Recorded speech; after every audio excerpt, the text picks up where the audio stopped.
2006 বিশ্বকাপ ফুটবলের পর নোবেলজয়ী ডক্টর মোহাম্মদ ইউনুসের আমন্ত্রণে বাংলাদেশে এসেছিলেন ফুটবল বিশ্বের নক্ষত্র জিনেদিন ইয়াজিদ জিদান।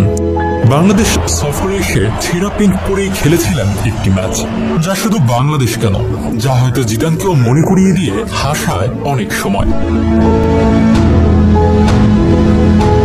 সালটা 2006। বাংলাদেশ সফরে এসেছেন ফ্রান্সের সে সময়ের পোস্টার বয় জিনেদিন জিদান। বর্তমান প্রজন্মের অনেক মানুষেরই জিদানের বাংলাদেশে আসার খবরটা অজানাই। বাংলাদেশে এসে একটি প্রীতি ম্যাচে অংশ নিয়েছিলেন সে সময়ের ফুটবলের মহানায়ক জিনেদিন জিদান। মূলত খেলতে নয়, বাংলাদেশে এসেছিলেন গ্রামীণ ব্যাংক ও ফ্রান্সের বিখ্যাত শিশু খাদ্য প্রস্তুতকারী প্রতিষ্ঠান ডাননের যৌথ উদ্যোগে বগুড়ায় গ্রামীণ ডানন ফুড ফ্যাক্টরি উদ্বোধন করতে। জিদানের আগমনে এদেশের মানুষের মনে লেগেছিল নতুন রং। জিদানের বাংলাদেশে আসাতে সবার মনে এমন এক অবস্থা হয়েছিল যেন আকাশের চাঁদ নেমে এসেছে মাটিতে।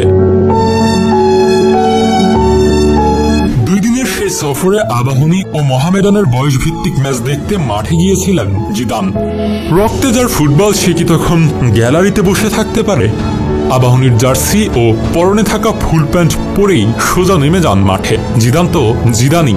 আন্তরিক নিয়ন্ত্রণ, বল ট্যাকেল দেওয়া, হেলে দুলে বাড়ানো প্রতিটি পাস সবই ছিল আভিজাত্য মাখানো।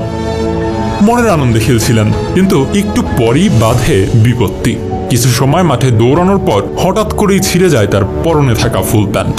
ব্যাস, এই বুঝি পড়লেন এক মহাবিপদে। তিনি যে অতিরিক্ত প্যান্টও মাঠে নিয়ে আসেননি। কিন্তু এত কিছুর পরেও জিদান মাঠ ও ফুটবল ছেড়ে যাবেন না কোথাও। একটি শর্ট প্যান্ট চেয়ে নিয়ে ফুল প্যান্টের উপরে পরেই আবার শুরু করেন খেলা।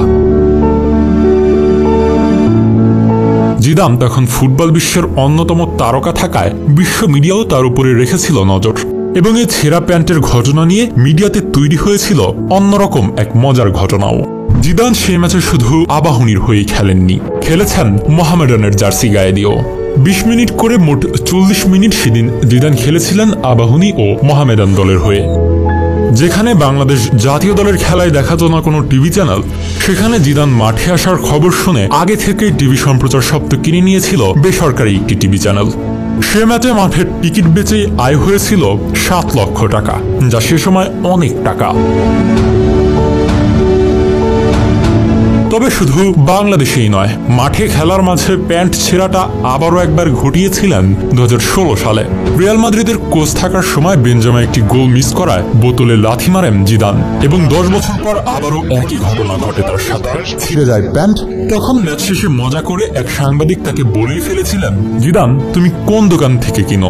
এবার তোমার প্যান্টের দোকান বদলানোর সময় হয়েছে। জিদান হয়তো বাংলাদেশকে তেমন মনে রাখেনি, তবে 2 দশক আগে ফুটবলের এই মহাতারকাকে সামনে থেকে দেখার স্মৃতিটা হয়তো কখনোই ভুলতে পারবে না বাংলাদেশের মানুষগুলো।